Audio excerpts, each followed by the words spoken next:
Hi friends, అందరికీ ప్రపంచ పర్యావరణ దినోత్సవ శుభాకాంక్షలు. ఈరోజు మా క్యాంప్‌లో పర్యావరణ దినోత్సవ సందర్భంగా మాకైతే ర్యాలీ నిర్వహించారు. అందరూ కూడా గ్రీన్ టీ షర్ట్‌లు వేసుకొని పర్యావరణానికి ప్రతీకగా అందరూ గ్రీన్ టీ షర్ట్‌లు వేసుకొని మంచి ఎనర్జీతో పాల్గొనడం జరిగింది ఈ ర్యాలీలో. ఈ ర్యాలీ ఉద్దేశ్యం ఏంటంటే అందరికీ పర్యావరణ పరిరక్షణ గురించి తెలియజేయడమే దీని ముఖ్య ఉద్దేశ్యం.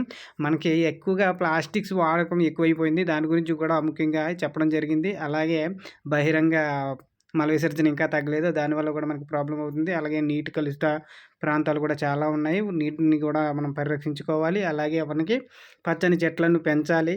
చెట్లను పెంచుదాం, మనకి కాలుష్యాన్ని నివారిద్దామన్న నినాదంతో అయితే మేమందరం కూడా కలిసి అందరికీ తెలియజేసేలా ఈ ర్యాలీలో పాల్గొన్నాము. అందరూ కూడా చాలా అంటే చాలా ఎనర్జీతో ఒక 200 మంది దాకా ఈ ర్యాలీలో పాల్గొని ఈ కార్యక్రమాన్ని జయప్రదం చేయడం జరిగింది. ఇలాంటి కార్యక్రమంలో పాల్గొనడం నాకు చాలా అంటే చాలా సంతోషంగా ఉంది. ఆ సంతోషంలో భాగంగానే మా సార్లతో నేను వీడియో తీస్తూ చాలా అంటే చాలా ఎంజాయ్ చేస్తూ మంచిగా నవ్వుతున్నాను.